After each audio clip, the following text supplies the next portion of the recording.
Did it again, didn't we? That's just unbelievable. Hello to anybody watching. We're just ping. Way. Very sorry, we've been experiencing a range of technical difficulties here tonight of the stupid kind. Close Encounters of the Stupid Kind. If there's any, I think some of you have caught up with us. So we've been having a chat. Yeah. Hello, Babs. Did you hear a word at all before? We think we had the microphone muted. So as much as I was gesticulating and talking away there, Brad, can you hear us now? We should be okay now. And hello, Ether. Everybody give us a wee sound check and let me know you can hear us okay. Hi, Doc. Of course, Bob said, howdy, Doc. Sounds fine. I hit the mute button, folks, because we were that busy cursing and swearing that we couldn't get the camera working. So not to worry. I'm glad you all made it. We were thinking we just lost everybody. Thank goodness it's Friday, eh, Babs, as you were saying earlier. So not to worry. We missed the difficulties. Nothing major. All I was saying was that it's the 8th of October. All right, if I can get my dates in my head right today. So it's Frank Herbert's birthday today. So Frank would have been 101. And it was also on his 8th birthday that Frank said, I'm going to be a writer. So it's a day of note for Frank Herbert fans, etc. Brad says, nope, it was me. You pushing the mute button at your end as well, Brad. Ether Prime says, I just woke up. Apparently, I really needed to sleep yesterday.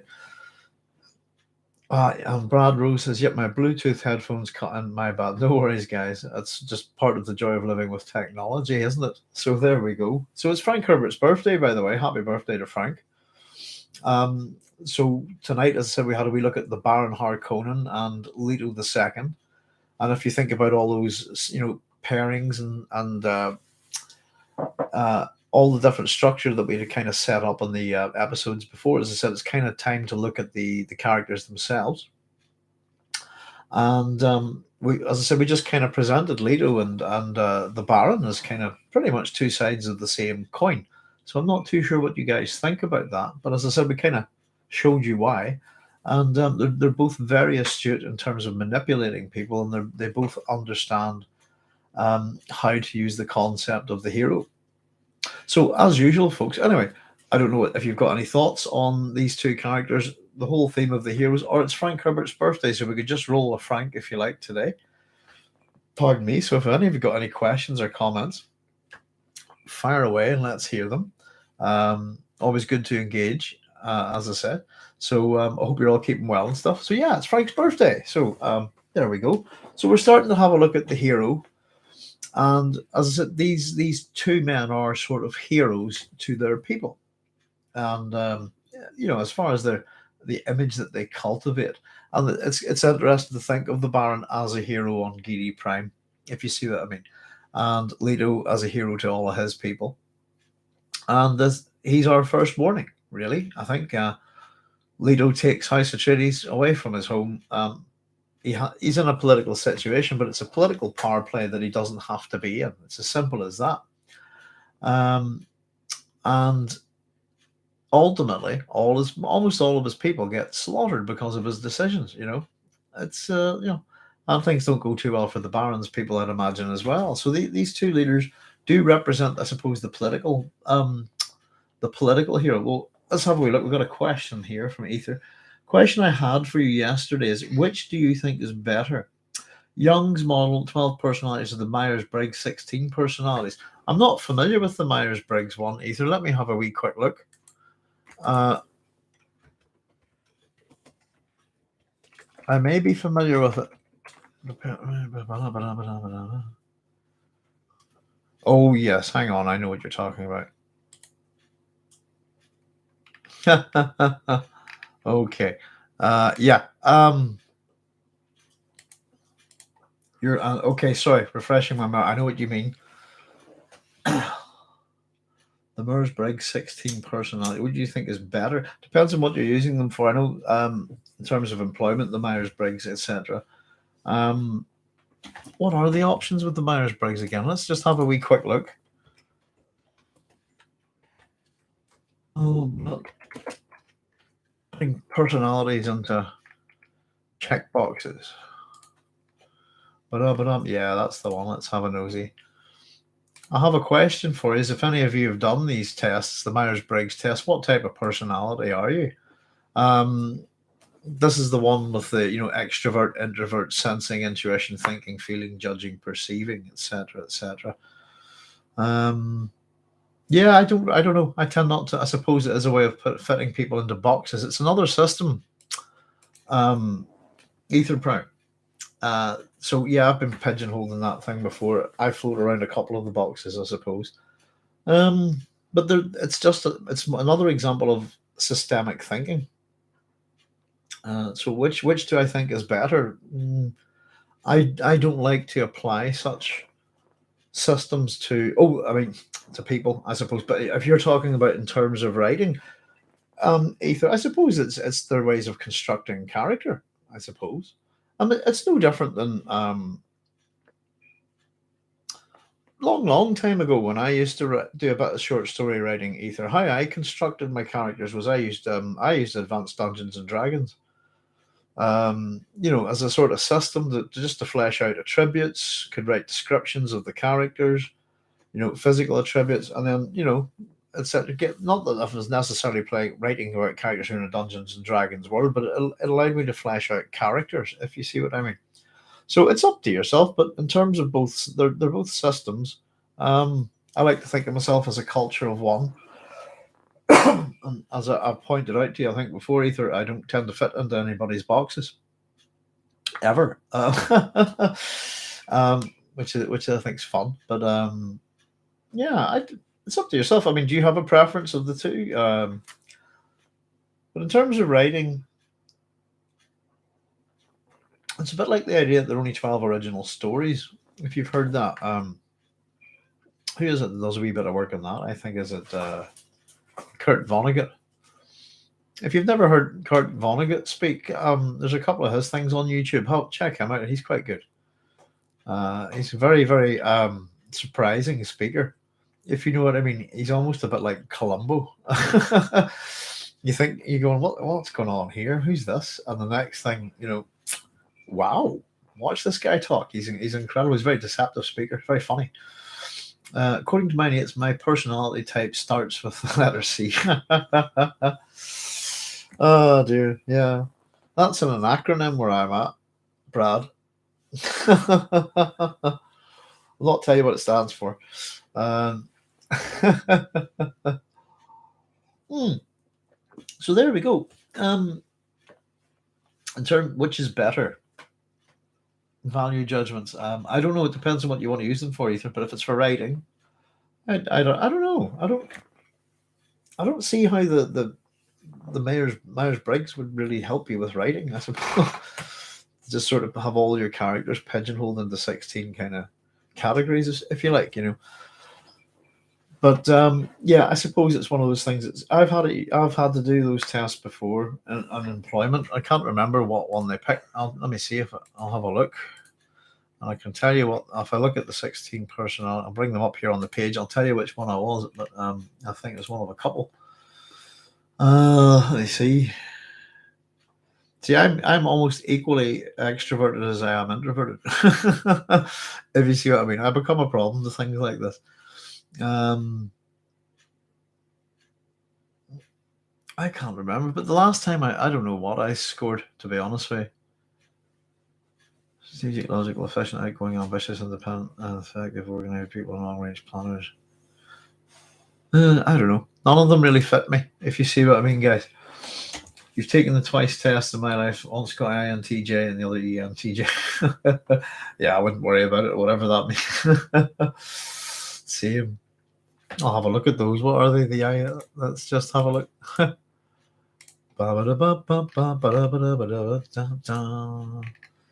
So easy to get them mixed up. I'm surprised you did so well remembering your set of letters. INTJ is innovative, independent.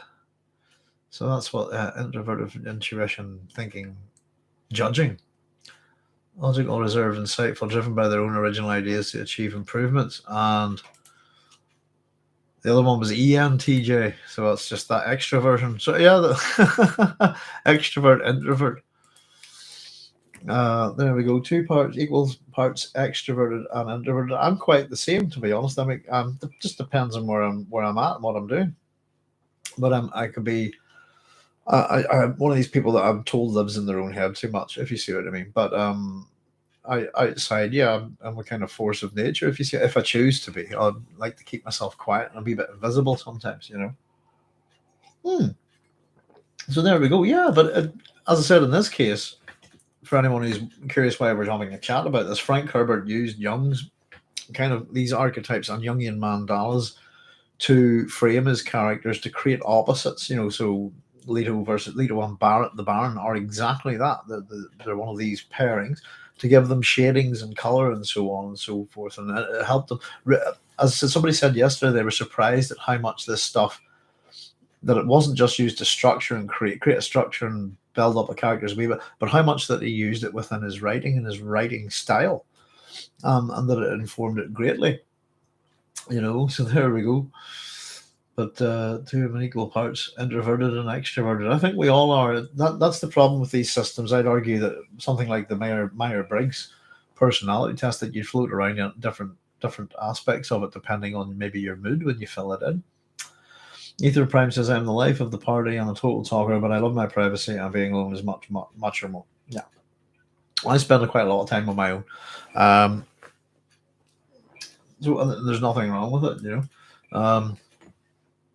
Good fun. Time, you know, get a bit of space. I'm awake at night a lot, so I just generally am out and about walking around. Nobody around. It's great. I get the world to myself. Me and the dogs, you know, and very much enjoy it. I tend to terrify people if they don't see me at night, because I just sort of come out of the darkness. I'm quite stealthy, me and the dogs, and I tend to wear a big Irish greatcoat and what you call a dead man's hat. So I look pretty scary. I'm quite a large chap. I'm quite scary if you didn't know me coming out of the darkness. But that's why I tend to avoid people at night as well. You know. Ether says I'm a night owl too. Most creative at night. Yeah, it's a good time to get things done. You know, if you particularly where I live, you get no peace. There's machinery all the time. It's just bang, bang, bang all day, all morning.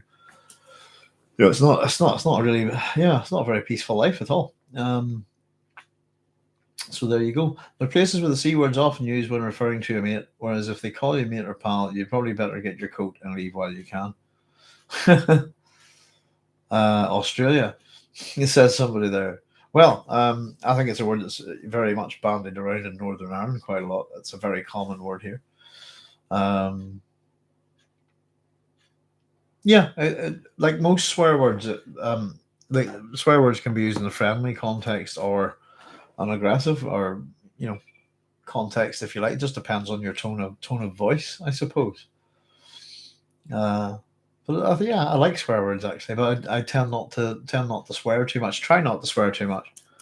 So I work with young people a lot. So I tend to, when I swear, I try to keep it age appropriate, if you see what I mean, because young people swear. So but yeah, I tend to swear in a metaphorical kind of way. You know, like to get colourful with my language.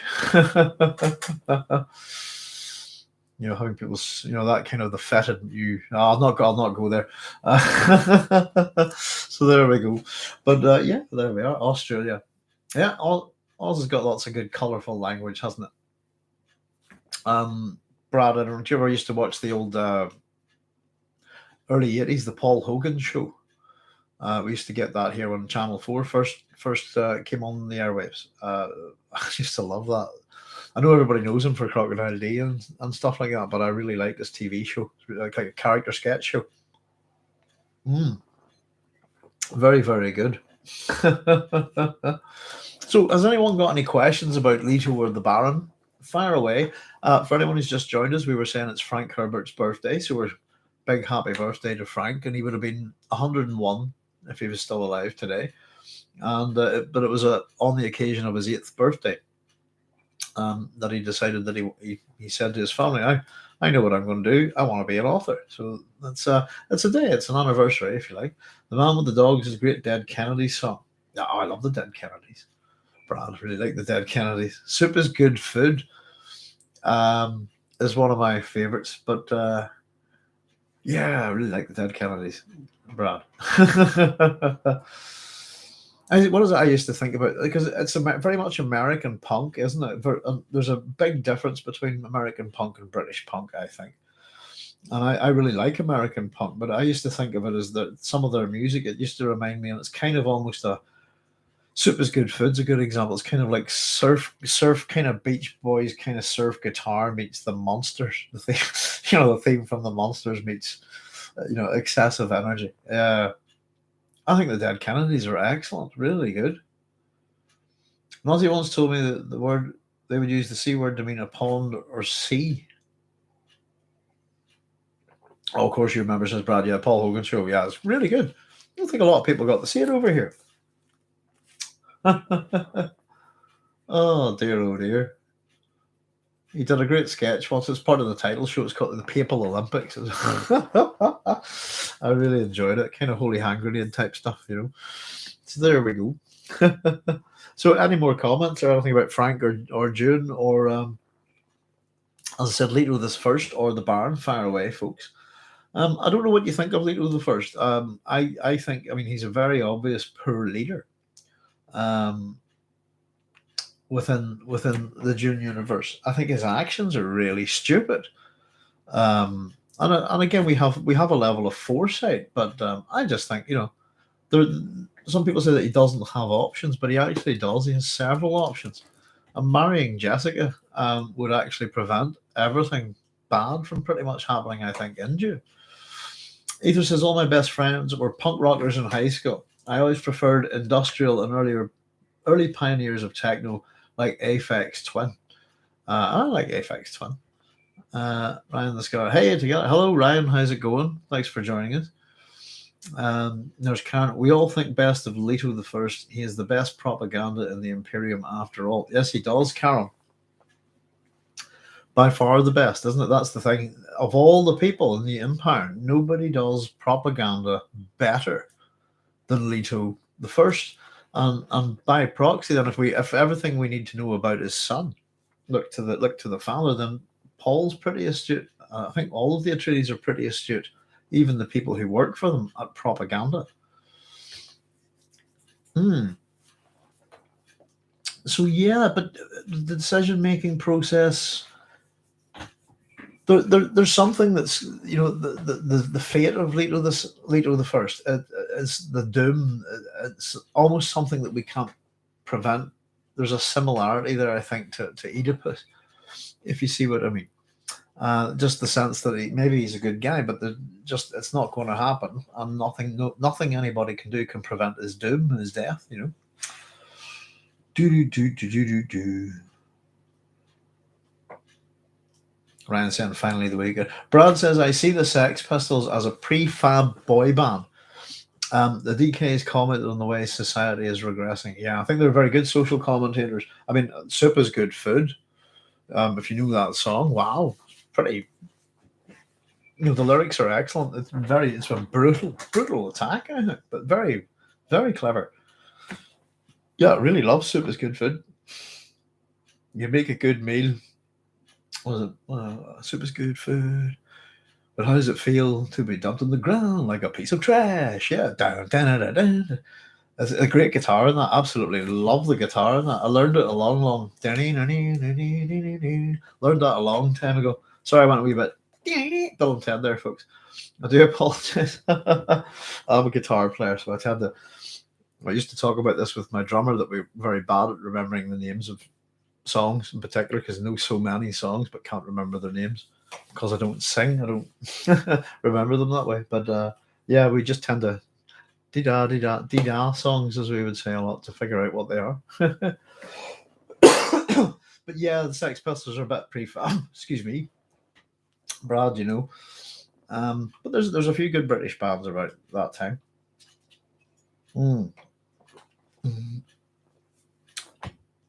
Ether Prime says Leto likes to tempt fate and it bites him in the arse. You get that sense. I suppose, what is it they say? The first step in avoiding a trap is knowing of its existence. Well, if you know of a trap's existence, there's a trap. The next step is to not walk into it, surely. No matter what. And even there's even things that kind of are suggested at politically about how he sets up on Arrakis that you think you should have done differently, if you see what I mean. Um, but he does tempt fate, and it does. Yeah, it's all set up. He's doomed, and it seems also, I think that Leto's death is something of a nexus point in the Dune universe. That it's no matter what, it seems to be guaranteed. I think, and that it's inescapable. Even the Bene Gesserit, for the fact that nothing we can do, nothing, no possible outcome will save him. But so that I suppose in terms of trying to being the enemy of the bad guy, if you like, we kind of and he's the hero's father, but he's not a good leader, and again he's a feudal lord, if you like, for want of a better term.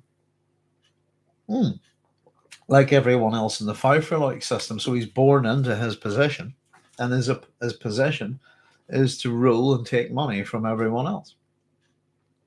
But I think the ultimate goal, I think, for both House Atreides and House Harkonnen, if you break it down when you get to Dune, it's wealth. It's all about wealth, and wealth equates to power.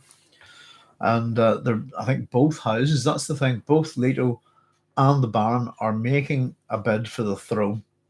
Um, and that's it. If it's to keep the marriage open, if you like, but all for the whole perceived threat from the Emperor's point of view, to get remove that, which would stop the Harkonnen, which would stop the Sardaukar. All Leto has to do is marry Jessica, and it's because he wants the throne, possibly for Paul, with the Emperor having all these daughters and no children, no male children. It's an obvious. Both families are making a move for it in the long term, I suppose. Ether says, "Do you believe that Jessica is the daughter of the Bene Gesserit Holy Mother Gaius Helena Mohim, as presented by Brian?" Well, yeah, I remember reading that, and it does make sense. Um, so yes, I do believe that. Just in terms of we get a sense of how the Bene Gesserit operate through Margot Fenring, and just in terms of possession, age, etc. I think it is absolutely plausible. Yeah, totally plausible. But we never hear it from Paul, I suppose. Paul in the still tent, isn't it, is very aware that both he and Jessica are Harkonnens, as he puts it. But he doesn't discuss his grandmother. So it's something that comes along, and I think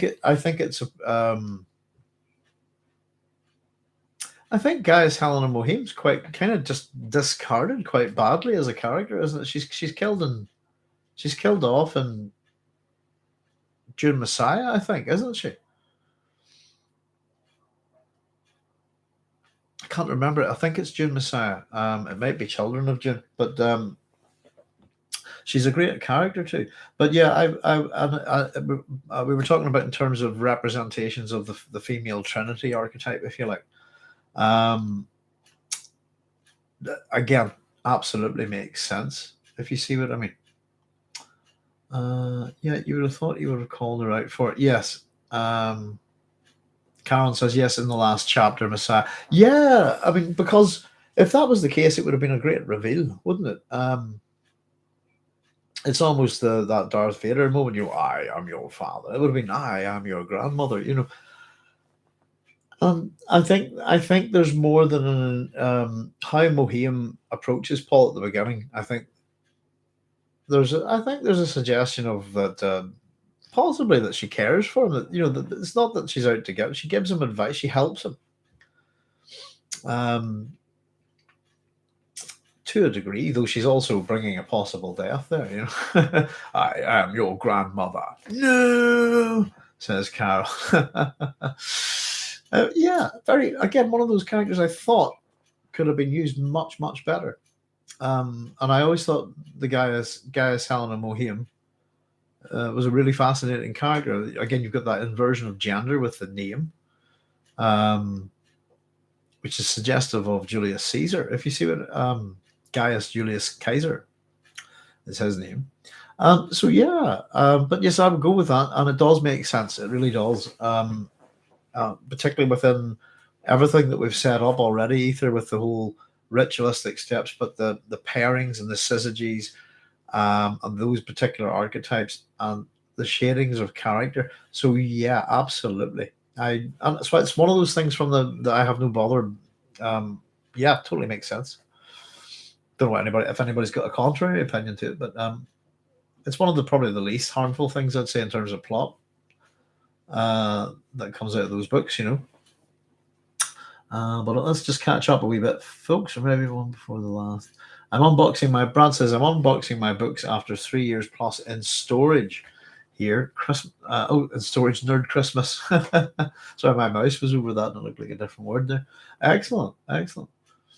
And we had that. I am your grandmother from Caron. Ether Prime says I had an old set, but I couldn't bring them to the Philippines. Laughing at it. Have you watched Comic Book Girls 19's Dune Club? Yeah, I've caught a couple of episodes. Danica 19, isn't it? Yeah. I kind of look at all things kind of Dune. About on YouTube, I kind of try to have a look at as much as I can, Ether, really, because as one of the things, as I was saying, is whenever I did this about 11 years ago, nobody was interested at all. Now there's a lot of interest. There's all sorts of reading groups and podcasts, all sorts of things. It's great. I think it's brilliant that June's got such a good fandom. And I know, particularly looking at some of the things that we see on the web about, a lot of this talk about toxic fandom, and particularly within the Star Wars fans and all of this stuff, and it's a bit silly. But I think that the Dune community that I've seen online is I'll rule out Reddit. By the way, I had to walk away from Reddit pretty fast. Didn't get treated very nicely on there at all. But apart from that,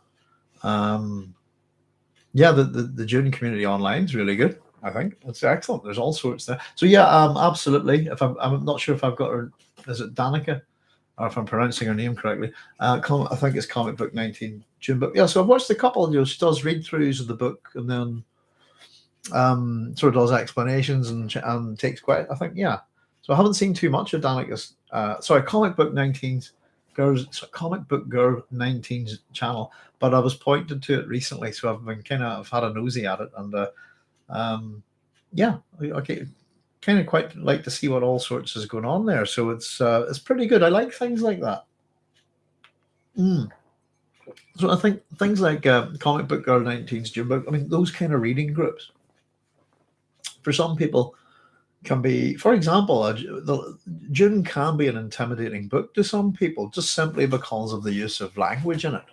I talk to people about the Iliad and the Odyssey and what a great read they are, but they take one look at the Greek names and they just, I'll never get through that, and they give up. And I think when you have book clubs like this, but especially online, I think it's fantastic. It really, it's such an inclusive thing, and you get to see fellow people commenting and stuff like that on it. And if you've got a bit of bother with something you're reading, you can ask a question, and they can answer it. And yeah, it's. I think particularly I really like these online book clubs. And it's not the sort of thing that I would use myself, if you see what I mean. But I have lots of students and stuff. I would certainly point them towards that kind of thing. If they're having a bit of bother with a book, go and find see if that book's somebody's doing a wee book club online, that kind of thing. I think it's a brilliant idea, and it's a pity that we couldn't let our kids sort of learn and read about books that way. Because certainly where I'm at, literature's getting hammered in the schools. It's very bad, and young people are completely turned off by books. Yeah, from my own point of view, within the school system here, it's because of the books that they're reading. And I think I was pointing out to somebody the other day that there are no happy books, no comedy books at GCSE and A level. They're all sheer misery. The happiest book I think on these sort of syllabuses is something like Frankenstein or Dracula. And that would be the happiest, brightest, cheeriest thing you could find. And they're good books. Don't get me wrong, but there's nothing. I think you should have a balance if kids are going to study literature. I studied, for example, even with Shakespeare, tragedies and comedies, and a tragedy comedy. So hmm, but shit, I think so. Yeah, things like that are great. She's an interesting perspective, says Ether. What sort of point of view does she come at it from? A particular point of view, Ether? I've only caught a couple of them, and yeah, but I must check a couple more. It's finding time for me really to have to sort of look at stuff like this. Let's just catch up with you. Ryan says, "Have you checked out the Shop SCP Foundation?" No, I haven't. I don't know what that is. SCP Foundation. Let's have a look.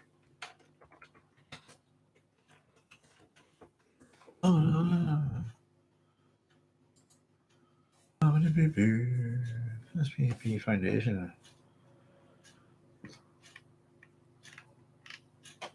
Oh, I think somebody told me about this before. Mm-hmm. Let me see. Some fresh world building lore to get out. Consider fulfilling user creator lists. What is it? Foundation databases class access by anyone who is strictly prohibited. Perpetrators will be tracked, located, and detained. Go ahead. Come and find me. I don't know what that's about. Is that a joke?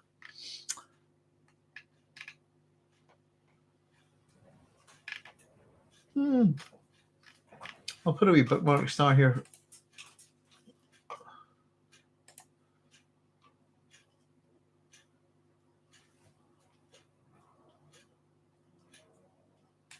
Huh. I'll tell you what. Sorry, Ryan. Looking at the front web page, I'm none the wiser as what it is. That's a poor website. I'm trying to find what is this. Not getting any information there at all. I'll have to read it more thoroughly, but I'll check it out. What if you can give me the gist of it, Ryan? What it is? Ether says I avoid Reddit like the plague. Well, I'm gone from it. Basically, it's a far left shithole in my honest opinion. I always think if you go far left enough, you'll hit the far right. Ether. Brad says I just found my copy of Dune, also Viz and JT HM 26th printing. What was it? Johnny the Homicidal Maniac, but no 2000 AD yet. I agree. I was forced to read Shakespeare followed by Red Badge of Courage, Oedipus, etc. I wouldn't be bought. Wouldn't Red Badge of Courage is all right. I don't mind reading Shakespeare, but I'm not a big Shakespeare fan, to be honest. Taught enough of it over the years, Ether. But yeah, if you're going to read a tragedy, read a comedy as well. That's kind of what I'm saying. But there's a lot of good books down there, You don't want to know what the kids in the States read in school. I'd actually be kind of curious, to be honest. I'd imagine that probably the same as what they're reading in Britain, to be honest. I mean, I know curriculum here is stuff like Of Mice and Men, and for 16-year-olds, Of Mice and Men and To Kill a Mockingbird, stuff like that. It's very American fiction. Randomity. Hello, Randomity. How's it going? I'm just ready for the damn movie to come out. I thought I was going to see it this time last year, and then they said December, and then moved to October 21st. Sheesh. Yep, it was me, says Ryan. I know. I suppose one of the funny things is the reason why we got all the subtitles and redid the sound on these videos and did this was originally we were trying to get them done for the film release last year, and we knew that we would fail. We wouldn't if we were doing them, we wouldn't get them done in time. We'd a bit of bother with the offices that we had to move offices twice and so on, so we give up on that. But yeah, so it kind of in the same time, I'm really pleased that we've been able to get all this stuff done and ready for the film, for the fans and so on. And yeah, I'm still looking forward to it. Don't know if we're going to go see it or not, but I am looking forward to it.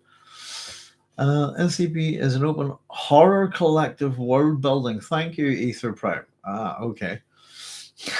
Got you. I just read that thought and went, you want to come and get me? Go ahead, see what happens.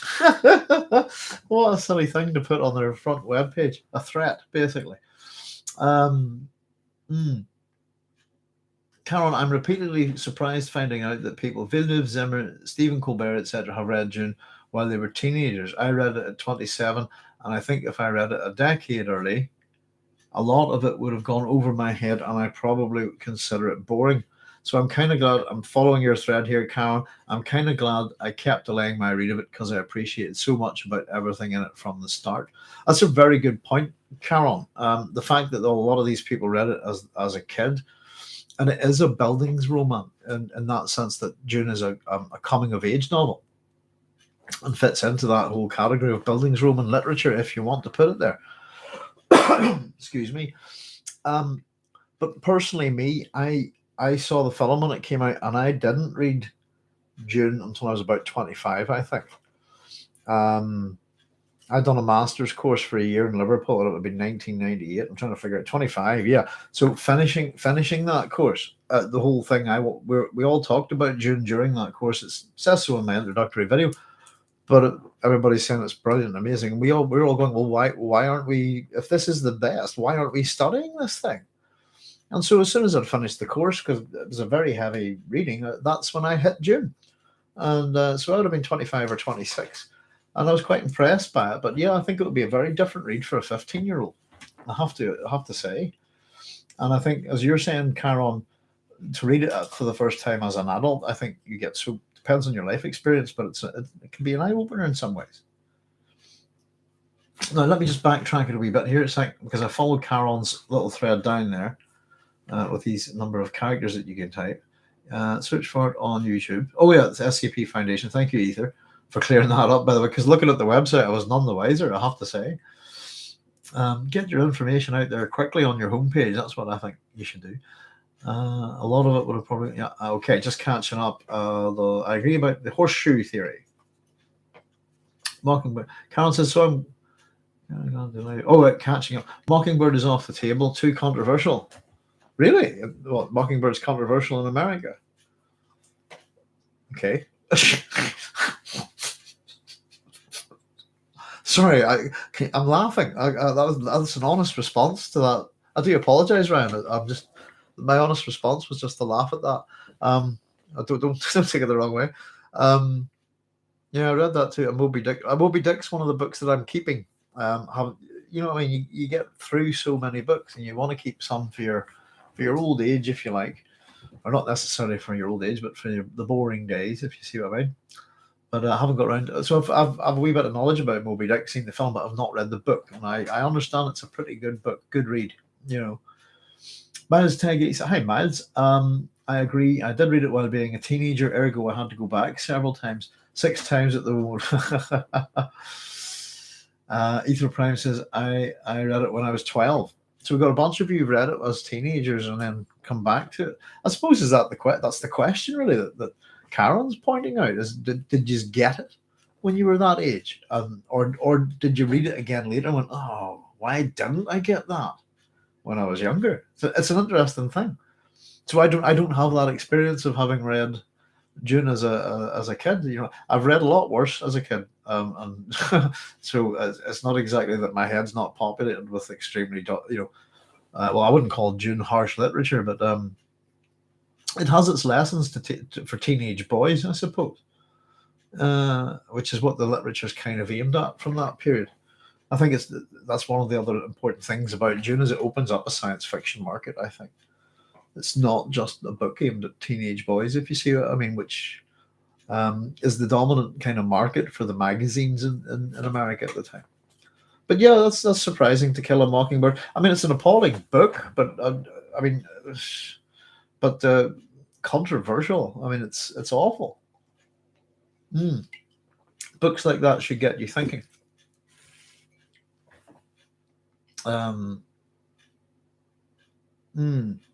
See, I have my own opinions about that book.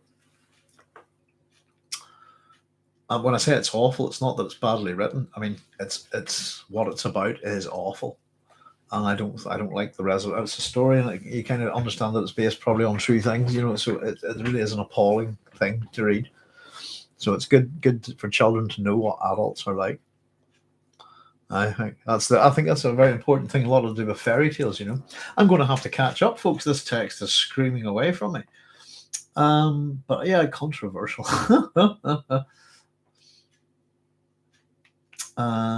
As Tag was saying, I agree.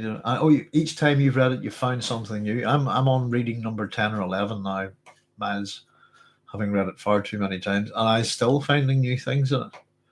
The full Dune series is just over I think I did a word search on it, something like that, but it's just over around 1 million words for the 6 books. Let me just catch up. Instant favorite. An instant favorite when you were young. Ether says each time I have read it, I have gleaned something new insights about it. Yeah, as I damn Ether, I was reading Frankenstein at 12.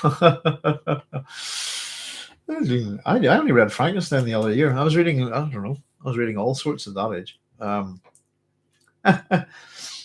As I was reading interrogation manuals at at 12. uh, all sorts of yeah. I think I read the Dante's Inferno around that time as well. Hope it's absolutely ridiculous. It is. It's worthy of ridicule, right? Either says reading it as a kid, I got Paul as a hero story the first time through. Fear is the Mind Killer changed my life. Any truly great library has something in it to offend everybody. That's because everybody's easily offended, isn't it? Dear.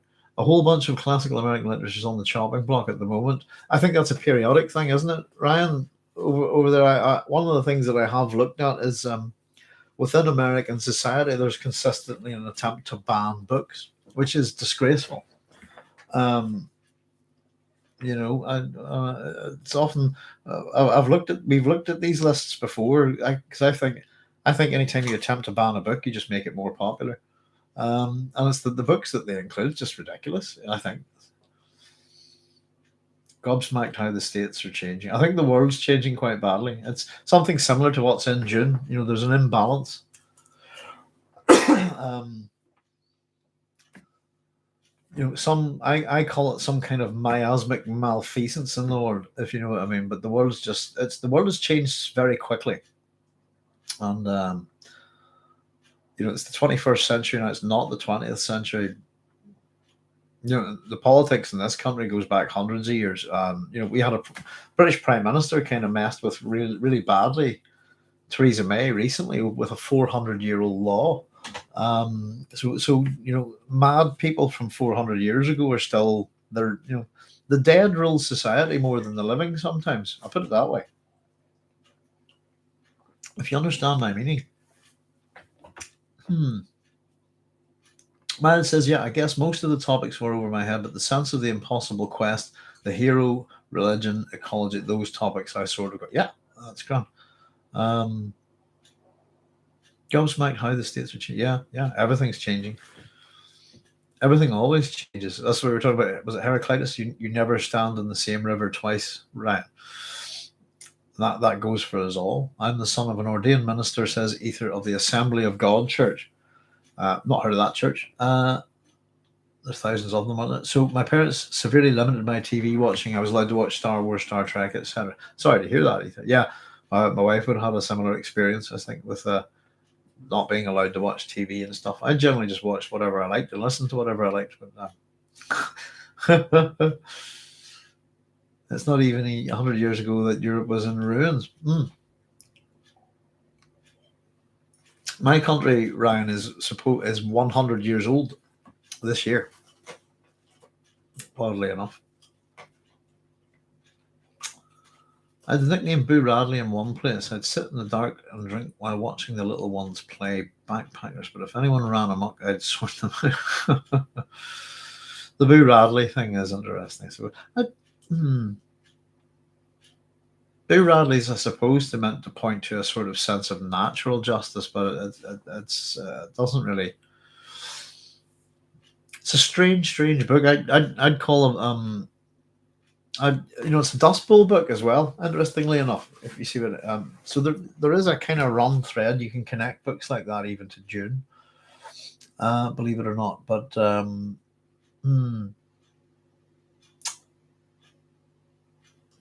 there's something about the lesson. I don't know what the lesson is in. Actually, I do know. I think it's just it's a snapshot of people. Really, I'm just saying that people are people, no matter how truly repulsive their actions are.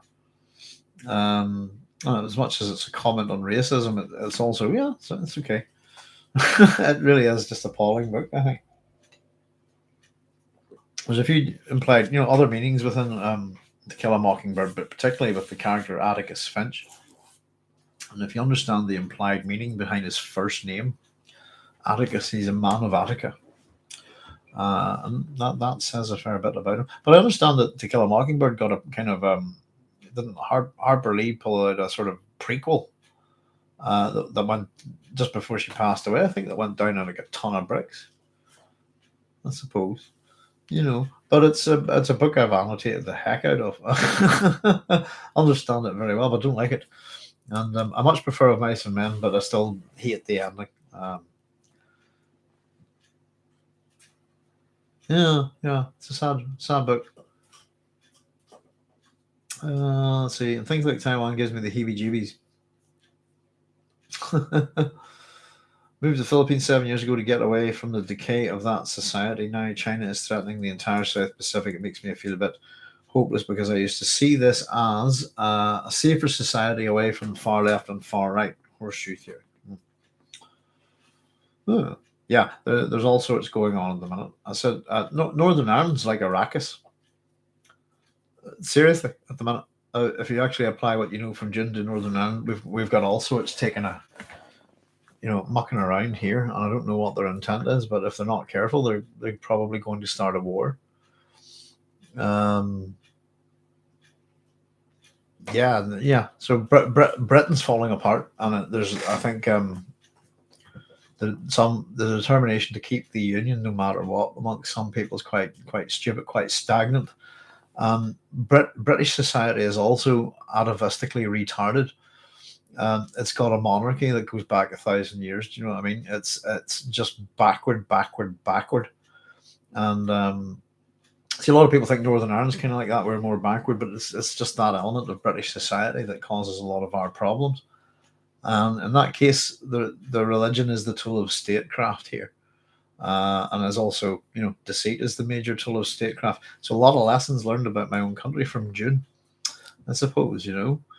But the whole world's in flux, as I would like to think about it. It's like there's a miasma there, and our technology, from my own point of view, in terms of the ecological crisis, the real problem is actually money.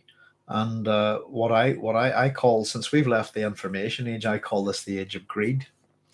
And simply put, regardless of carbon offsetting or anything like that, if you keep cutting all the trees down, keep doing that, we're all doomed, because they're the Earth's lungs in that sense.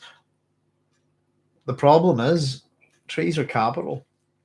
Everything in nature is capital to economists, and you're all looking to the economists. Greta Thunberg's got it right, by the way. She's bang on the thing. She knows it's money. It's all money. And it's simply put, as long as, so the rainforests, etc., well, if we can grow all that back, and we'll all be fine. We can absorb all this stuff. There's things that we can do. We can paint our roofs of our houses white, to reflect, increase the air salvation. There's all sorts of things that we can do. But people are going to keep cutting the trees down because they're money. Paper, book, whatever. Nature is capital. And because economists look at it and business people look at it as capital, they see it as perpetually renewable, which it's not. Unfortunately, it is a renewable system, but there's certain things take time.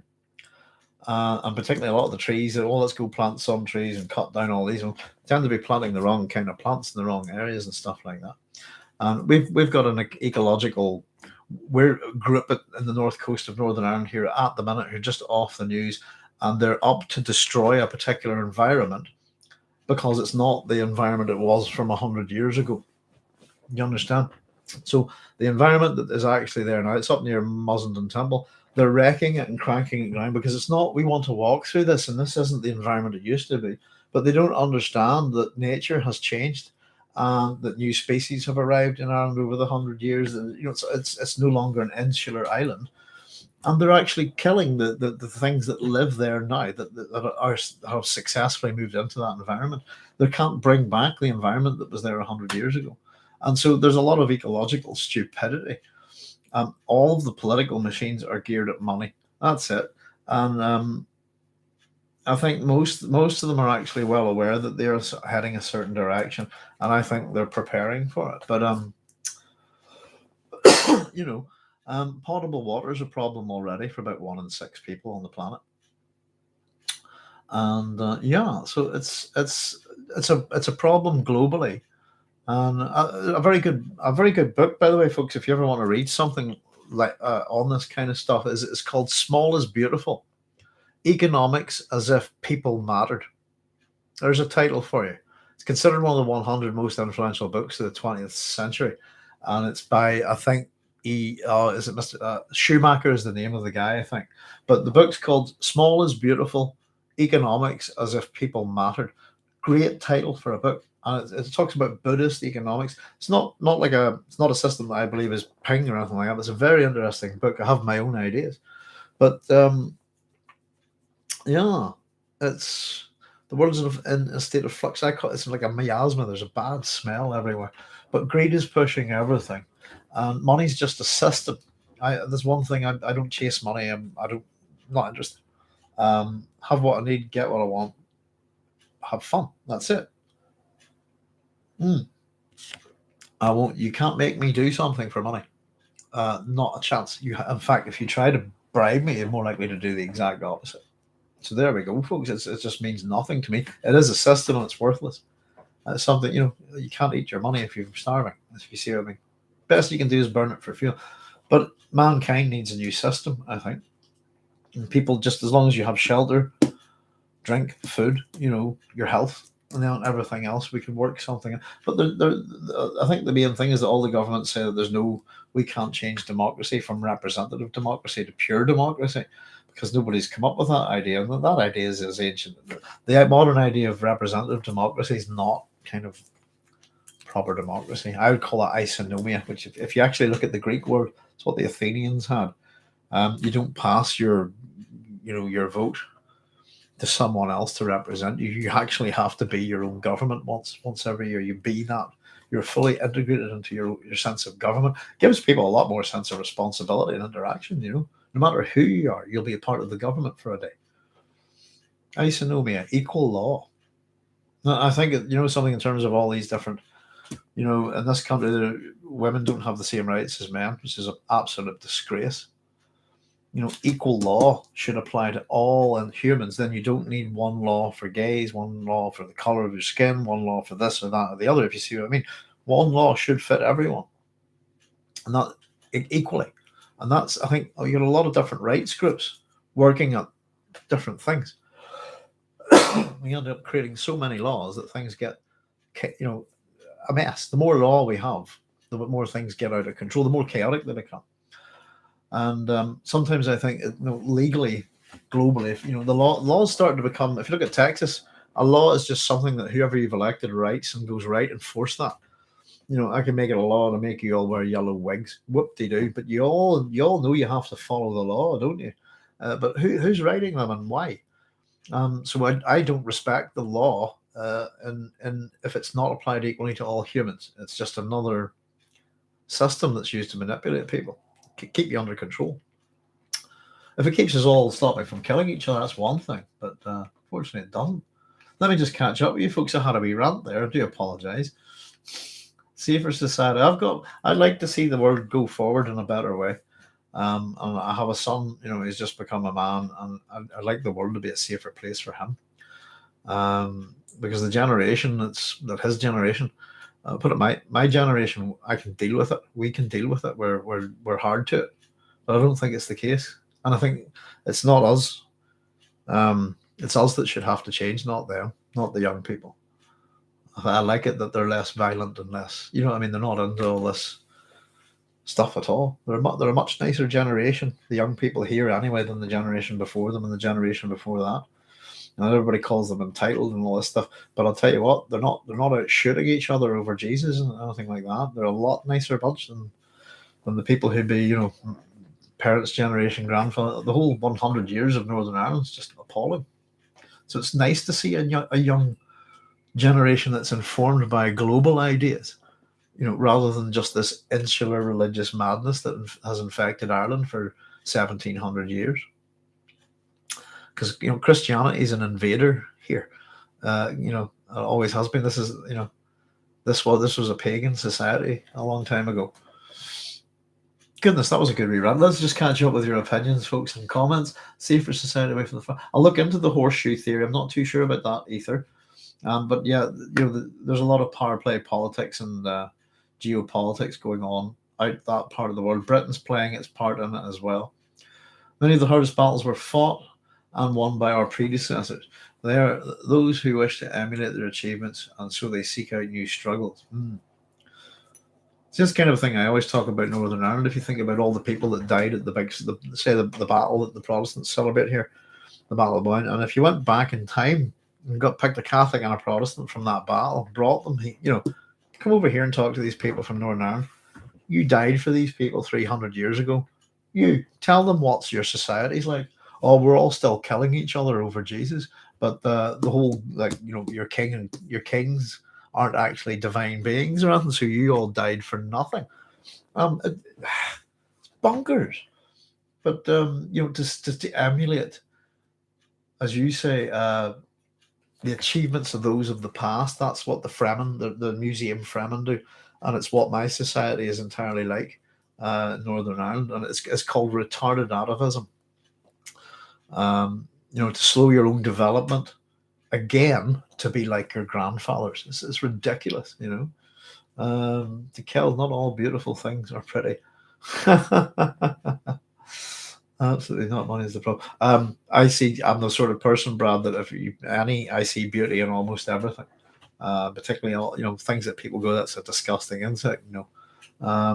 Depends on what kind of eyes you have, I suppose. Ryan says absolutely not. Money is the problem. Is the greed and avarice. I said, well, money's just a system. It's one that has a massive positive feedback loop. That's the way I would look at it. Avarice, greed.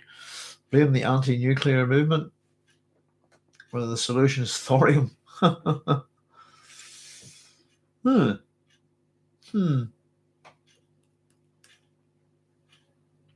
Nuclear power. I think the French Prime Minister put out a thing not too long back. I think it's the one that's just been jailed, but they were looking for science fiction writers to present what they foresaw as the existential threats to France. I remember reading this and thinking, I could respond to that. And but what are the future existential threats to France? And I just all of France's, if you wanted France's destructions, its seeds are sown already in its nuclear power plants. And so I think the idea of fighting a conventional war in a world where there are nuclear power plants is a bit different. I suppose the idea of fighting a war, depending on if you want to take something, hold it, or just destroy it. I don't know. I think warfare will evolve very badly the next time a big war kicks off, if it hasn't already. Even economics would be the system thing you spoke of in your dissertation. Possibly. Well, economics. There's ecology and economics. Ecos is your house. Okay, so nomia is law. Logos is the word or study of. So ecology is the study or the word of your household. Economics is the law of your household, if you really see what I mean. Economics would be the system thing. Yeah, it's very much part of systemic thinking, and it's often the wrong people involved in the wrong kind of sphere of influence. It's a bit like is it China's one baby birth policy or something like that? It's come up with rocket scientists who know nothing about giving. You know what I mean? It's that kind of thing. So ecology and economics are kind of the same thing, but one is primary. I'd say economics is a misnomer for the study and use of money or finance. Pardon me. Depending on how you run your house, you don't need money to do it. See, money's a crutch. If you put it into Frank Herbert's terms, these are some of the lessons that I kind of learned from him and applied to my own knowledge of politics and particularly, my particular knowledge of the political world. So yeah, almost everything can be broken down into systems, Brad. But economics is definitely a system.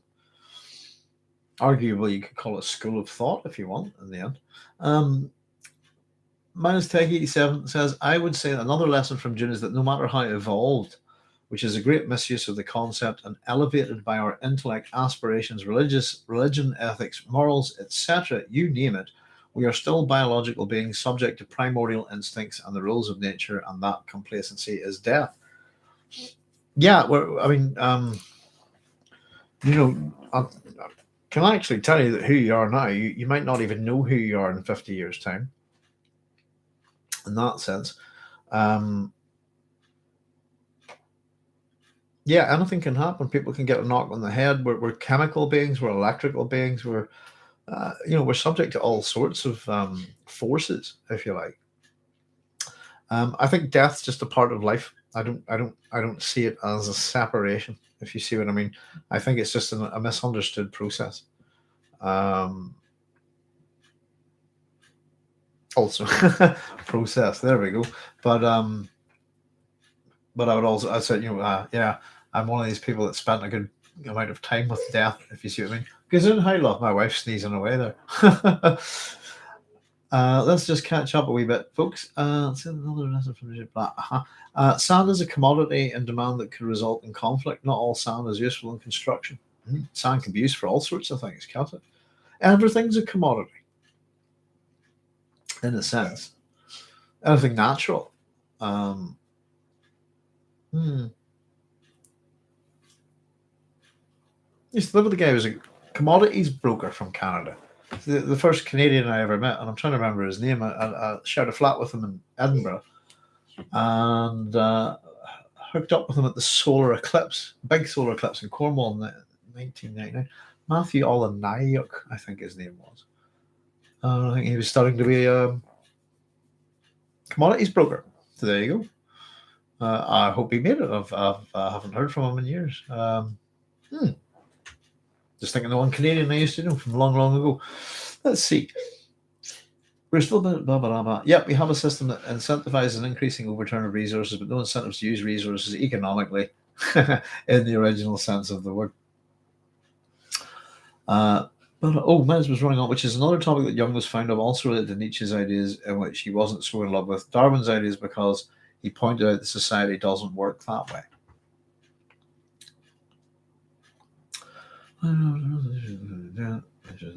Young was fun. Okay. Sorry, just running the full thread there, managed to catch up because I know it's some different wee bits there. Also related to Nietzsche's ideas, in which he wasn't so in love with Darwin's ideas because he pointed out society doesn't work in that way.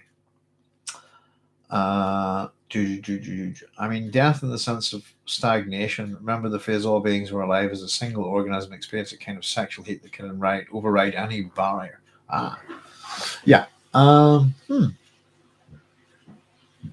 Butler, in that sense, he wasn't so in love with Darwin's ideas because he pointed out that society doesn't work in that way.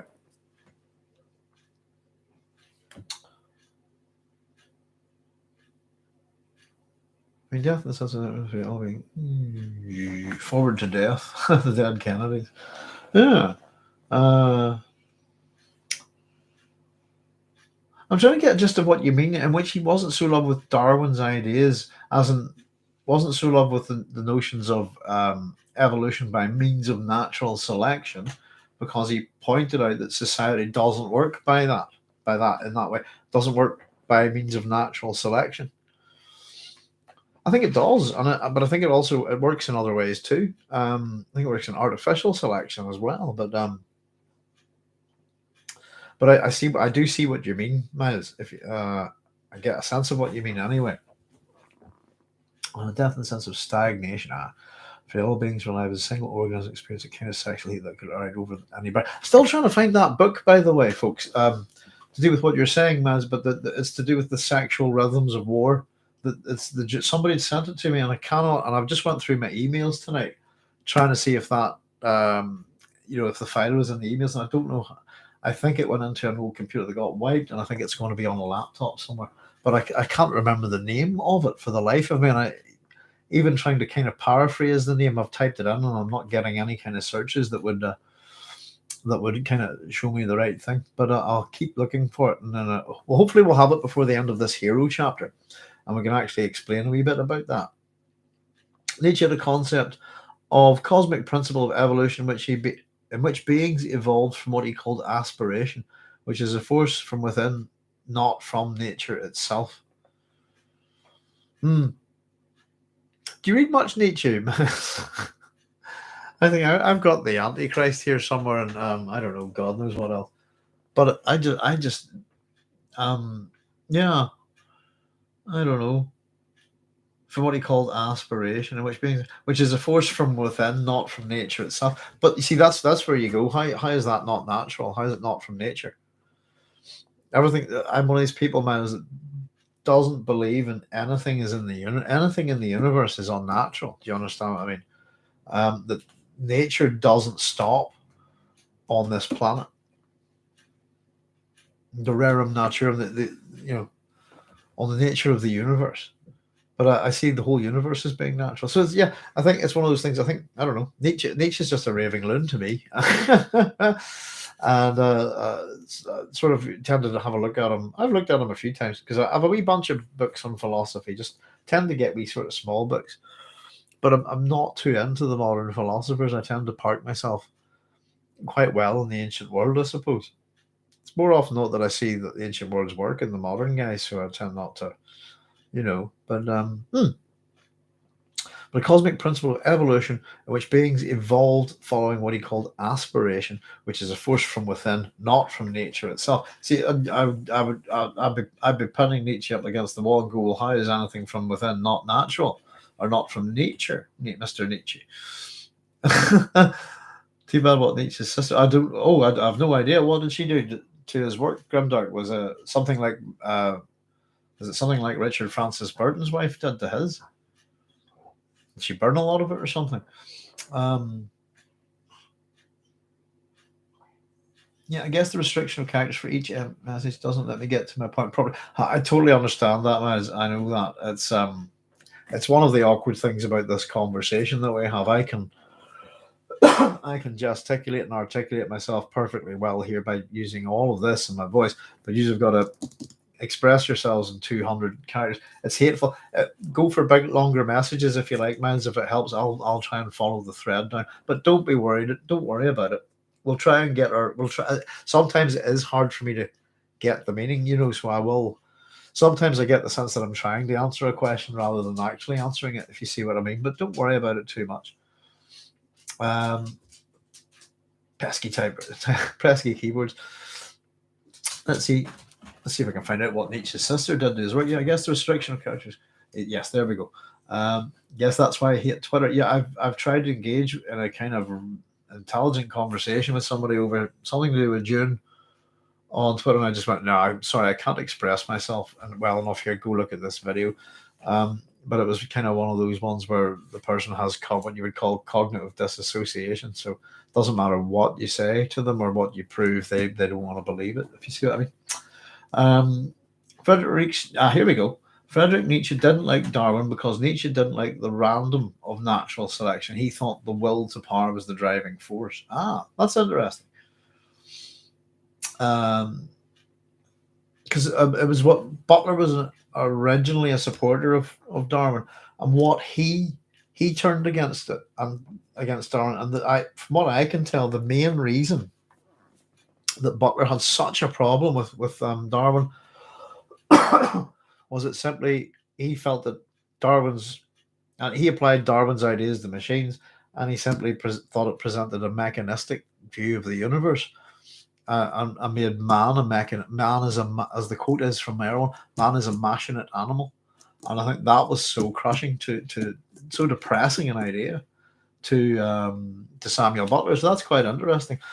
Grimdark says she promoted her brother's work for the Nazi Party after his death.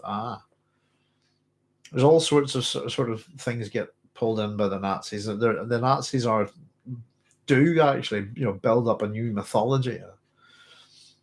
myth is propaganda and so on and so forth. The Nazis, actually, if you know a lot about mythology, the Nazis are very interesting to look at in terms of what they're doing and how they're assembling a myth. We talked about, Hitler's idea of a 1,000-year Reich and this kind of thing. That's a golden path. It's the same thing with, I suppose, I don't know how much I know. Wagner was anti-Semitic. I don't know, and I know that a lot of his kind of music was adopted by the Nazis, I believe. But yeah, again, the music's pretty good, I suppose. But yet, sometimes people do things with other people's work that you think they'd be turning in their grave or something like that. Work can be reappropriated and rehashed and reused. And again, if you're dead, there's nobody around to defend it. Guess my point was, says Miles. My point was more that Leto II when he says what he would do to humanity. It's time once more humans learn to live on their instincts. Yeah, that's to do with the crucible, really crushing humanity. It's become a creature of instinct. Survivors is what he's after. People who are capable of surviving. Ether Prime says, I think you missed my question. Sorry, Ether, I'll backtrack up. Let me see. Hang on. I think you missed my question. Where'd it go? Oh, right. Got you. Sorry, I've just gone up to your... Did I ever read The Fourth Turning? I don't think so. But hang on. But doesn't ring a bell.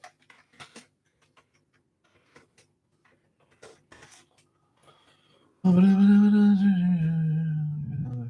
crisis. We're turning an American prophecy. What the cycles of something or other are. What's this Strauss-Howe theory? Generational theory. Theorized recurring generational cycle in American history and global history. According to the theory, historical events are associated with recurring generational personas. Archetypes. No. No, I haven't. Sorry about that, Ether. Apologies. I do miss things occasionally, folks, just whenever things roll down. So just like Ether there, I said if I have missed a question, it's not because I'm not going to... I probably have missed it. Just type it again there, or hey Ross, you missed my question. No worries, folks. So no, I haven't read it. Ether, I'm qualified. I've got a master's degree in computing and information systems, so I understand how to be a systemic thinker very well. I think in different ways depending on which hat I put on. So I'm not a fan of systemic thinking,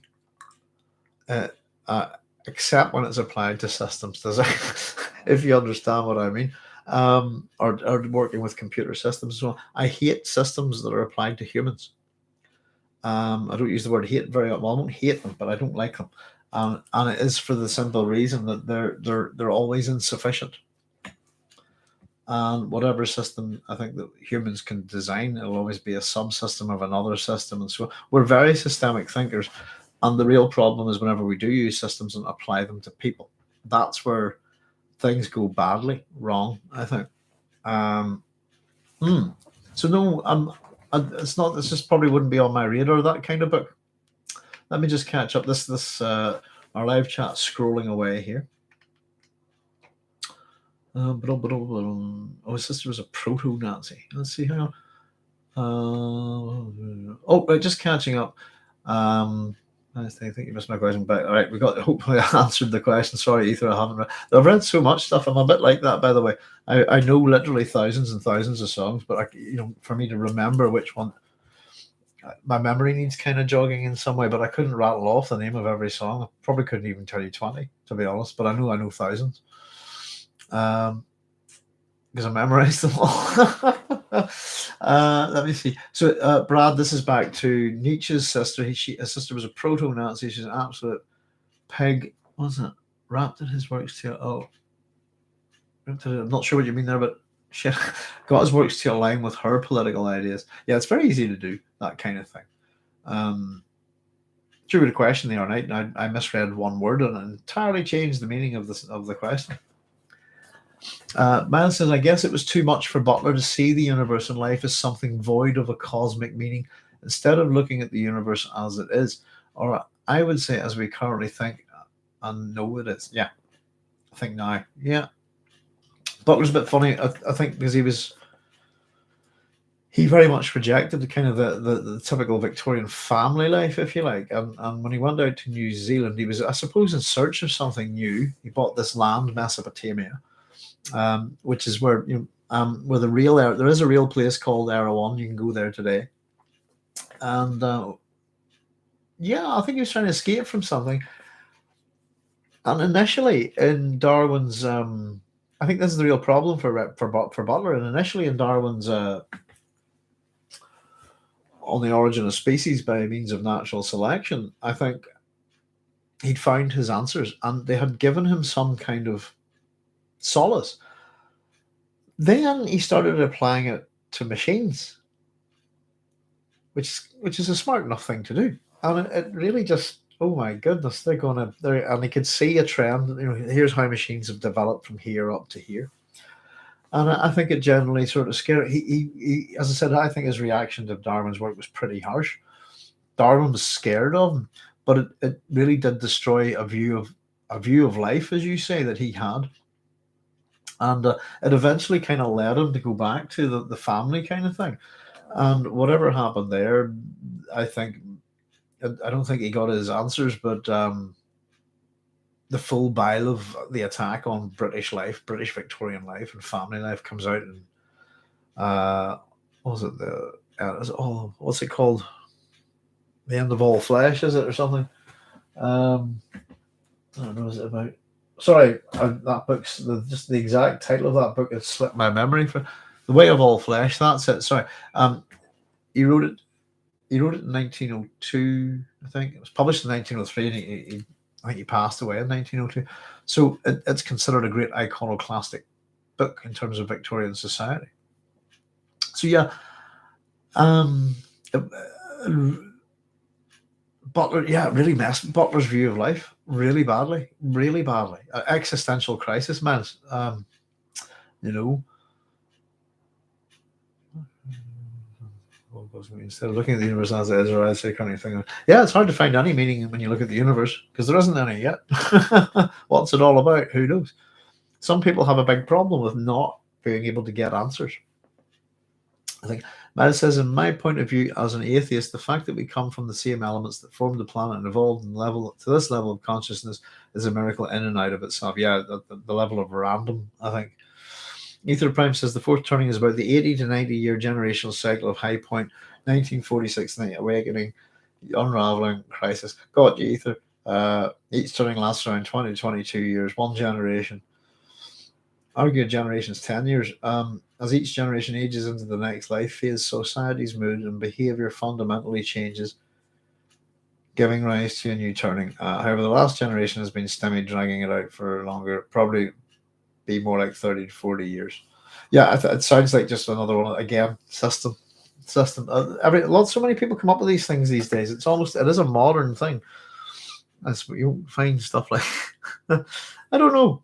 It depends on, is it a serious academic book, Ether, or is it just one of these, the fourth turning 80 to 90-year-old generational cycles? I think just generations, every generation that comes along will be different than the one before it, I suppose all these ideas are interesting, I think. Oh, very, very interesting. What's really about? Oh, again, it's hard to get a sense of a book. It almost sounds, yeah, it sounds like a serious book, isn't it, Ether Prime? Uh, Not a science fiction book. Kind of mirrors the idea of hard times make hard men make good times make weak men make hard times. Yeah, yeah.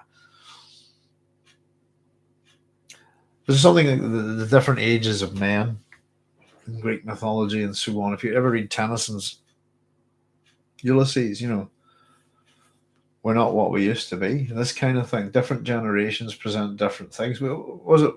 We tend to think of the war generation as the great generation in this country. You know, um,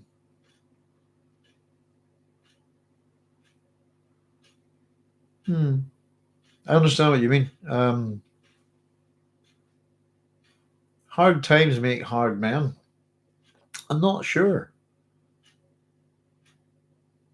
They can also make corpses, if you see what I mean. It's hard, you know. How every human is different in how they react to pressure, I think, and to stresses. So hard times are crucibles that, you know, you could argue World War II is a hard time. Well, does everybody come out of it a hard man? No. A lot of people don't come out of it at all. They're dead. The generation that comes out of the war has got a lot of work to do rebuilding. Hard men make good times. No, I don't think so. The post war, you know, harder times.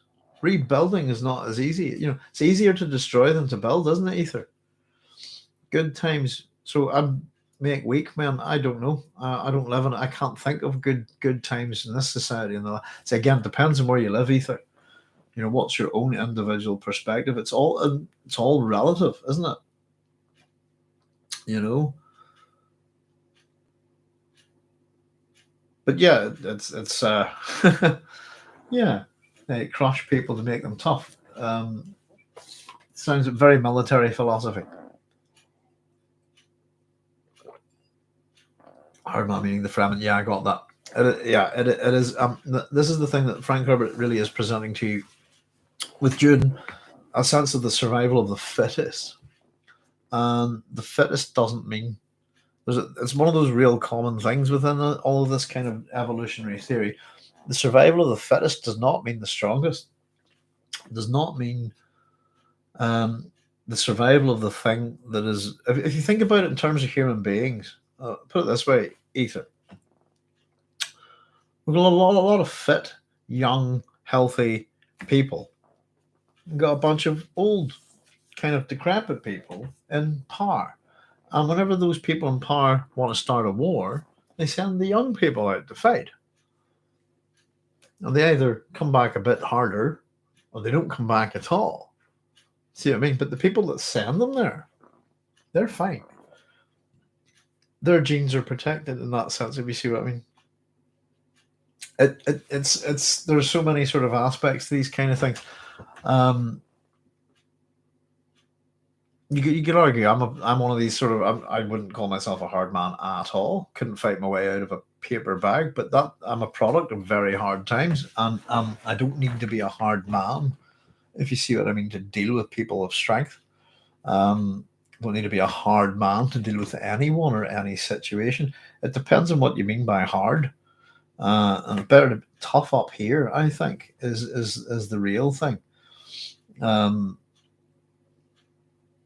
you know, if somebody's stronger than you, do not engage with them in a fist fight. You know, drop a safe on them from the roof, that kind of thing. Cartoon violence aside, but if you understand what I mean, the fittest isn't. It's what's the fittest thing for that particular place that makes you right for survival, and it could be, you know, have a long beak. Happy, you know, it could be just something like that. I think you're misunderstanding the meme. Oh, hang on, I'm backing up. My granddad came back from Burma, became a vegetarian, took up yoga. I think you're missing. Is it a meme you're talking about, Ether? Hard meaning builders. Oh, those willing to do what needs to be done, survivors. We have a three generation theory here, says Brad. The first creates the second, builds on the second. The third pisses it all up against the wall, back to a first generation. The idea that you have one static generation moving within a yearly period when children are born and die every single day, there's a flow and flux of it. If you see what I mean. Somebody talking to me the other day, to me, called me Generation X, and I went with it. But now, do I represent a generation of people? Am I the same as them? Growing up here makes me nothing in any way like anyone from England, from America, from France, from Germany, from South Africa, from Egypt, you name it. I will not be the same as these people. They've had different environments, different experiences growing up. You know, and it's the same for different generations, I think, as well. But it's funny you talk about, say, the Bronze Age, but you go for who and when. You know, it's not one unilateral thing. This kind of idea. But I understand what you're saying. That we've put it this way: we've got about 100 years. The generation that created Northern Ireland came out of the World War One. And they're all shell shock murdering nutters, and we've had nothing but shell shock murdering nutters, etc. For a long time. So we don't. Your generational theory, guys. What I'm trying to say is breaks down here.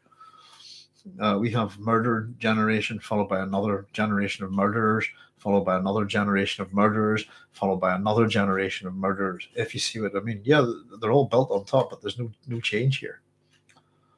And that's where I'm one of these people that always says this. It's like colonialist theory, imperialism, all of the whole white black slavery thing. All of these theories break down when you look at Northern Ireland. And it's nice to be the exception to the rule sometimes, but I don't think it's anything to be proud of. I don't know what you guys think about that, but we don't have these. And I think periodically, within our lower classes here, the recruit from the army. That's it. It's just to occasionally slaughter the lower classes. But it's a very bad situation. It's always been bad here, but there's been no change. No change at all generationally. So the survivors of the Great War you call the Great Generation. Ether, I didn't say that. It's the Great War is not the Great. It's the Great War is World War One. It's the people from World War Two being called that. I think the people who fought in World War One were extremely gullible and went just go fight for king and country and died in their millions. Dulce et decorum est pro patria mori. It is not a good and noble thing to go and die for your fatherland. So it's the World War II generation are seen as the Great Generation. As generation that pretty much worked at genocide on each other. The whole world got caught up in it, but it's World War II is caused by World War One, and if you look at who caused World War One, 4 empires with royal families attached. That's pretty much it. That's the way I look at it. I don't know either. It depends on your generation and where you live. I actually had this conversation with my wife a wee while back, and I said, I wonder, is there someone on this earth? Is there one person who gets happiness all the way? That just life treats them nicely, doesn't crap on them in any way. And I wonder, is such a person? Is there someone who's just getting through life like that? I don't think there is. The greatest generation that defeated fascism should always be commended. It's a 5-year blip in the world history. It's just on a scale. It's nothing different than what's happened before, I suppose. Plenty of other people in history have attempted or succeeded in creating and going at genocide. My grandfather supposed to have fought. One of my grandfathers is in the Home Guard. My other grandfather, there's 2 stories about who he was, but he either was fought and died in World War II, or he returned here from World War II and was driven away by the local people because of his religion. So I don't know if he died or not. So my grandfather is an unknown soldier. And if that was his reward for fighting in that generation, I think he shouldn't have bothered. Now we're all beholden to these people, supposedly. So this country is only just paying off its debt from World War One. Just paid it off the other year. So we're, this generation of young people is going to be paying. We're still paying for this stuff because it creates financial burdens that stagger down through centuries, to be honest with you, to multiple generations. We're all going to be paying for COVID. They'll be having us pay for it. Our children and our grandchildren will be paying for it. Guarantee it. What a happy topic, guys. I'm so sorry. It's war is never a pleasant thing to me. And as you probably just heard, I have, my family are from my family's name means host army or horde. So traditionally, families being soldiers, all sorts of things over the years. Going back a bit, if you see what I mean, that's what my name means. So it's an Irish patronymic,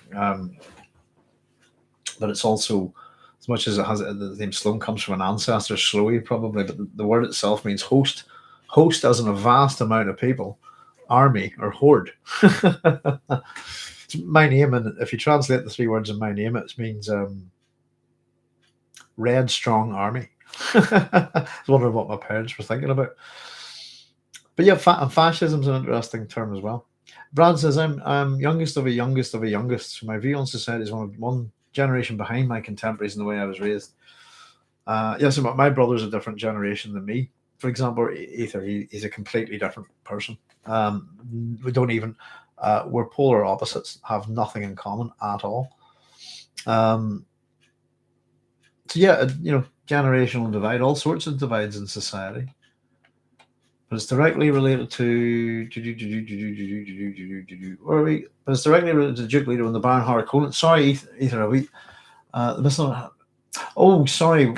Had I gone off on one just in general? I apologize. Europe, whatever you were saying about being builders. Oh,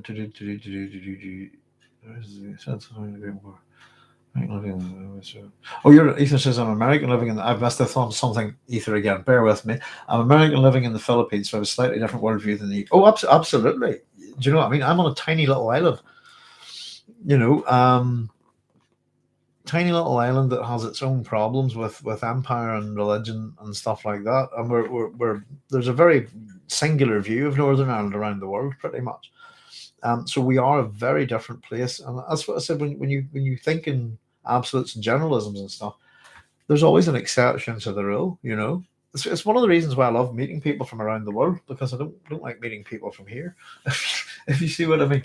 And as much as I say I'm a misanthrope, and I don't mind people too much. It tends to be organizations. I like individuals. But yeah, in terms of hard men, etc., these are the kind of people that Leto attracts to him, etc. Men who are motivated by revenge, in particular. Ether, I think. Sorry, I missed your point there. I do apologize. But yeah, I suppose a lot of these things within Frank Herbert's world, within the Dune universe, they're based on real ideas. So just in terms of different systems, systemic, one of the big warnings, I suppose, guys, why I was pointing this out is it's not in this chapter, but we might have mentioned it. But excuse me. Oh dear, sorry, real frog in my throat. Is systemic thinking, the ecology thing. Is that there's three problems: hydraulic despotism. Well, we're looking at ecology in general, but it's a systemic thinking. And Frank thinks it's a big problem, and that Leto Atreides is the representative character of that again. Excuse me.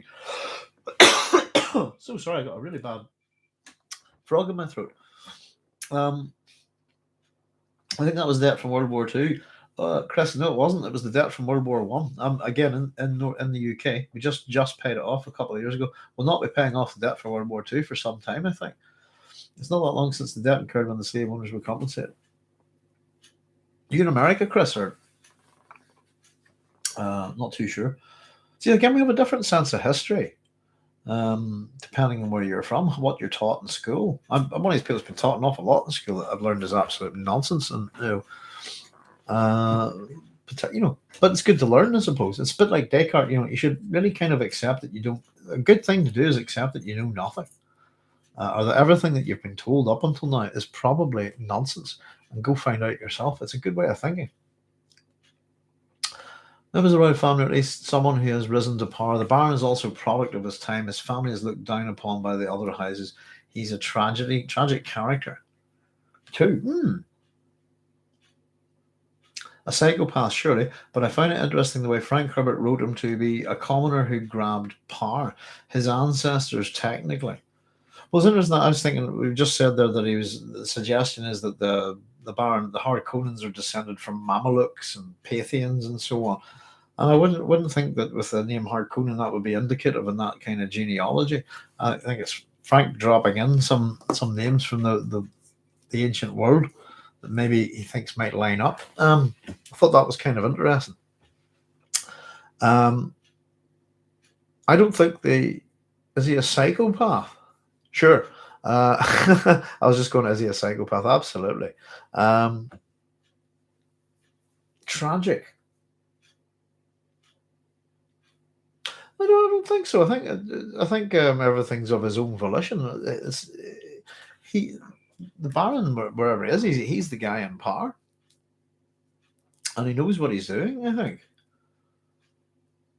I can't comment on how he gets there, I suppose, but the family feud's meant to go back an awful long way, isn't it? I suppose you always think, why haven't they sorted it out? Um, hmm. And the Brad says in the Eric Bogle song, "The Green Fields of France," about World War I, amongst many sadly beautiful lines, is one that man's blind indifferences to his fellow man. Beauty isn't always pretty, as I said. Ah, get your point there. Yes, indeed. Hmm. Yeah, a lot of those World War I poems. Well, that's it. Dulce et decorum est pro patria mori. It is a brave and noble thing to die for one's fatherland. That there's real venom and no, it isn't. In that one, Siegfried Sassoon and Wilfred Owen and those kind of guys. The war poets. Yeah, war's appalling. Anybody who thinks war's great hasn't been near one. Um, and if you've ever been near anything to do with war, the one thing, well, the one truth of it is that you're screaming in your mind that you really want to be somewhere else. Um, it's as simple as that. Anybody who walks towards a war is stupid. Apologies to anybody who disagrees, but um, you know, I don't go by state or by country or flag or uh, god of any kind. But as I said, and again, people here have the culture here split. I'm not a part of either culture. I can't say I represent Irish or Northern Irish culture in any way whatsoever. I'm the last person you should ever ask about this country, I suppose, because I'll give you an honest opinion about it, but it's never going to be a nice one. How the Emperor looked down on him. Yeah, he'd never be part of the royal family. Again, I don't think that. I think the Baron was fine with that. It was all about putting Fade on the throne, and possibly it's part of the Baron's deceit. I suppose that you look at this guy and he's meant to be. They have contempt, just as you say with the Emperor, and that's another. It's a bit like the Dirty Tylaxi, the Bene Gesserit witches. Every group out there is putting out a bit of negative info about them. To be honest, it's often an attempt to create underestimation. I think the I don't think the Atreides do that too much. Chris Gibbs says no doubt. Oh, is that England? Sure, the slave owners. I was wondering what you were talking about. Slave owners with the empire were compensated when they had to free their slaves after slavery was ended in the empire. That's the owners, of course, not the slaves. Englandshire. Very good. Yeah. Well, I mean, of course, the British are the big number on the slave market here.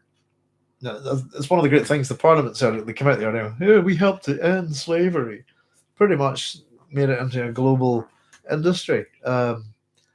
As I suppose that's where they go. That's very much the British Parliament, which has longevity, and that's the thing about such organisations that its atrocities go back. If you want to know how many people the British Parliament has killed over the years, it's millions and millions around the world. The only thing that changes is the politicians. You say time moves on, but the institution is the same and the laws are the same. It's an abstract that kills people. So sorry, I'm a bit anti-government these days. I have to say, we got taken off the election register. We had a thing in from canvassers here, so our information is no longer on the register. We got a letter in today threatening us for £1,000 fine if we don't go online and fill in to register to vote. So at the minute, I'm not registered to vote. Now I've got a threat from the government of £1,000. There's three of us now, so it's three threats for £3,000. Absolutely disgraceful. I'm sick of being threatened by my government. Every letter that comes through, it's got a threat on it. And yeah, nonsense. Play video games, and if playing any multiplayer first-person shooters taught me, war is hell. You might score 10 to 20 kills, but you're very rarely to get around without a death. Yeah, a lot of games you got to be, I've been shot once, I'm fine.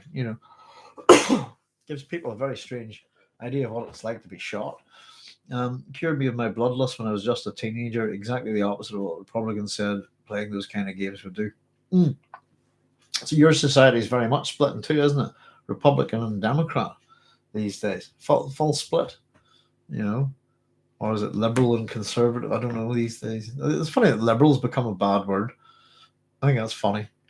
I think we should build a Thunderdome here in the outback. Any any politicians that want to send their boys off to die for their words can go in and fight it out. Two men enter, one man leave. Oh, I agree. If that's it. If you want, every country in the world should have a standing army of one person, and that's your prime minister, whoever's in charge. If they want to start a war, they fight 1-to-1 death combat. There you go.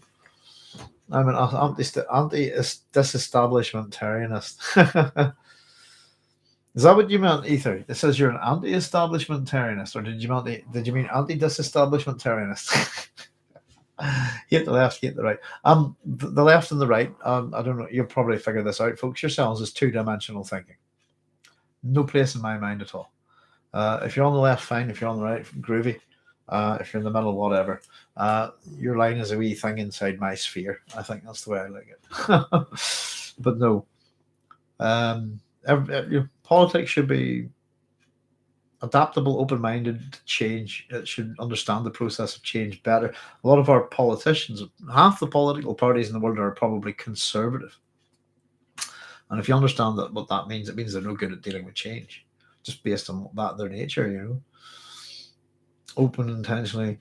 But yeah, it's all about getting you to pick a side, isn't it, guys? That's kind of what's the point, isn't it? It's what June's saying. Here's a hero. You're with me or against you. Will we, blah blah blah. It's always the way. It's us and them.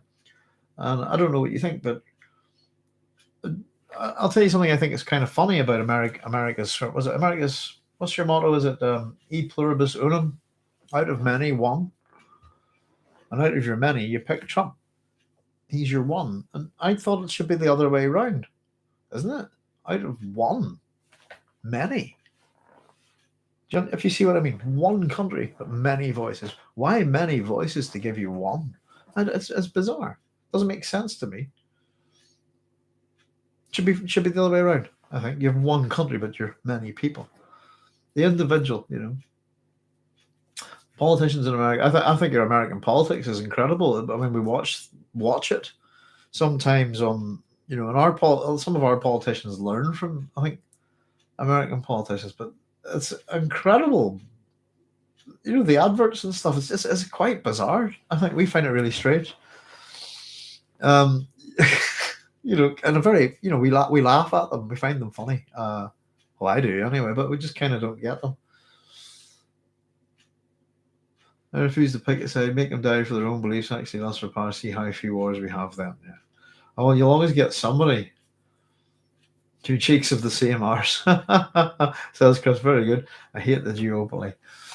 Yeah. See, I always say that no matter what, if you think there's only two options, there's always a third. No matter what.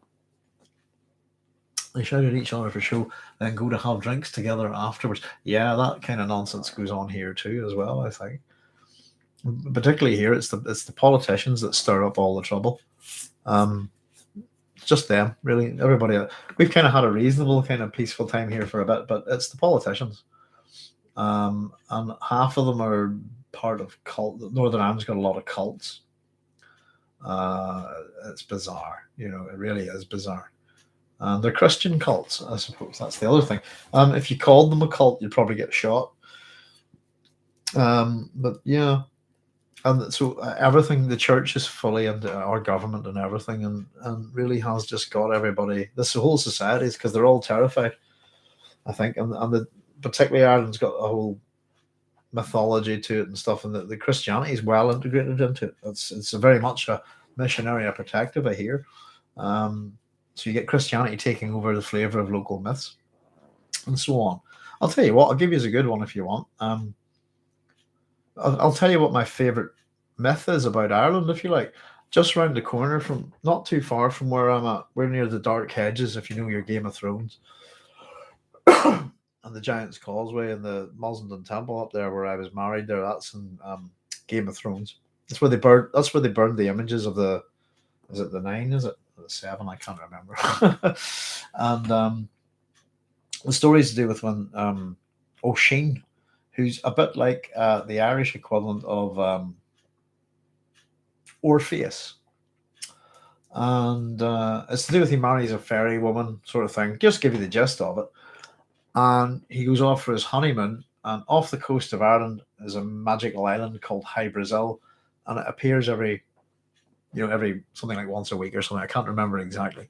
And he goes off for the honeymoon and with his fairy bride and stays there. And decides to come back to Ireland. This is meant to be around the time of Christ, and he meets this guy walking along on he's on his horse, and it's St. Patrick. And he goes up to St. Patrick, O'Sheen says, "Where's Cuchulainn? Where's Connor? Where's all these? Where are all the great heroes? Where are all the men of renown that I knew when I left here just but a couple of weeks ago?" And St. Patrick tells him that they're all dead and they're all burning in hell because they weren't baptized or they weren't accepted in with Christ, this kind of thing. And explains what hell is to O'Sheen, basically. And O'Sheen goes, oh God, that's terrible. All my friends are burning in hell. And St. Patrick says, yes, and you will burn in hell too unless you accept Jesus. And basically the gist of it is that O'Sheen gets off his horse. Well, just before he gets off his horse, he says that he'd rather burn in hell with his friends than be in heaven alone. And he gets off his horse, and when his foot touches the ground, so apparently the difference in time, 400 years have passed for him, and he ages 400 years and dies, something like that. And that's my favourite myth from Ireland, and it's basically one of the ancient Celts telling St. Patrick to go to hell, basically. I'd rather go to hell than be in heaven with you. And I'm amazed that the myth has survived, I think. That's what's particularly important about it. It really is a go to hell type of myth. I don't know if you've heard that one before, but O'Sheen's grave's just around the northeast coast of Northern Ireland, and it's like a little Stonehenge. You can probably type it in on Wikipedia, you'll see it there. Just to catch up. Brad says, here in Australia, the Liberal Party is actually the right, as they are economic libertarians. This causes confusion with Australians and Americans. Yeah, the Philippines is kind of an odd variation of American politics. However, instead of voting for a team president and vice president, they elect both separately. Yeah, I think that's what it's done down south as well. I think they have a kind of I suppose it's like a figurehead, really, more of than an actual power figure, and then they have a backup, I suppose. But I think Ireland has a prime minister and a president, something like that. Excuse me a wee second, folks. So there we go. Gosh, got all political today, don't we? Leto and the Baron have really excised this kind of our leaders. We're told not to trust our leaders in Dune, and we get many, many examples of it. Didn't Dave Allen receive threats from the paramilitary, says Chris?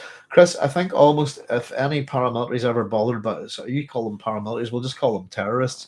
But any paramilitary or terrorist that doesn't like what he sees in his own fascistic opinion on tends to threaten people. Yeah, so a lot of people here I think Patrick Keelty was chatting recently about how paramilitaries were telling him that they liked some of his jokes, but they didn't like others of his jokes.